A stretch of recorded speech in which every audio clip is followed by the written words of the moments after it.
Now it's time to create the lunch. But I'll wash this one first.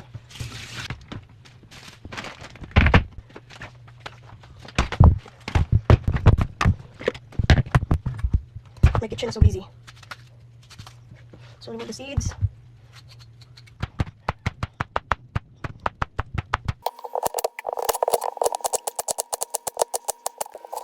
Ako sa tangtangon ng seeds. Actually, tagaluto na ako noon. Tapos magamit ko og ito. Tangtangon ako ang seeds tanan.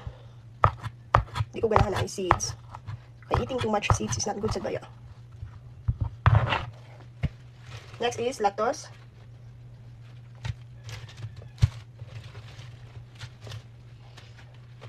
Na-wash na nila, clean na nila, ipa-preserve lang nila mo para malasong 1 week. Kaya of course, when ipa-preserve naman, we don't go to kuan baya, market or mall every day. Except na lang kung medyo importante palito nun. So as much as possible, kailangan i-preserve ang mga gulay para hindi mga daot. Tarungon og limpyo og store.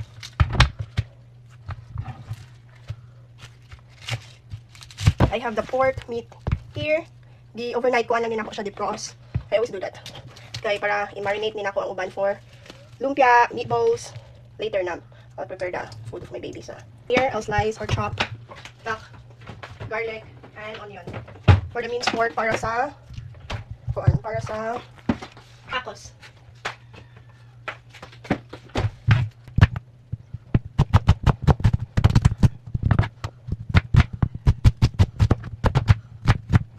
So this is done. I'll add the pork na.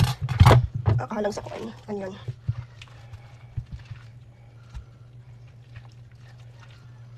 Okay, that's enough. Kani later ako ni marinate for meatballs and lumpia. Tapos while waiting for the carrot cake na naluto ko, mag-squeeze ako fresh juice para akong anak ko.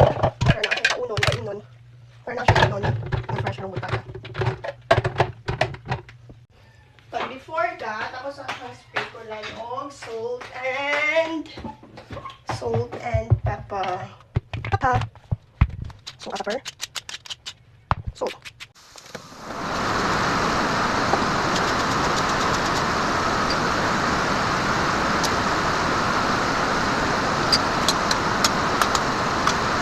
My love, baby ko, wiki na.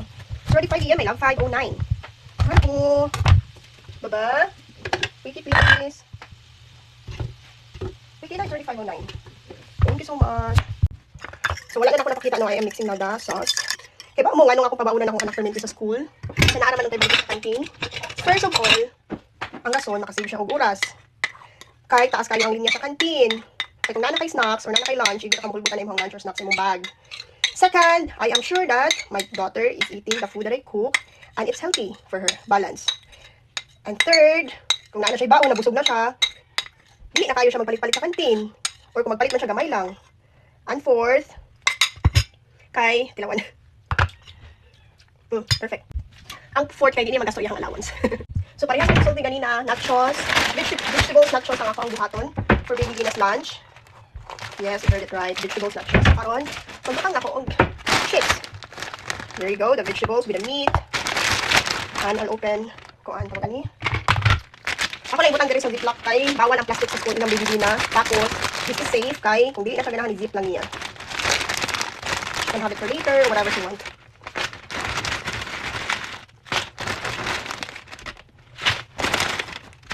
Okay, that's enough. Di makalagi sa gibati. There you go. The meat, the vegetables, the dressing, and the chips, vegetables, nachos. So, mauna ni ang akong gibake nga carrot cake.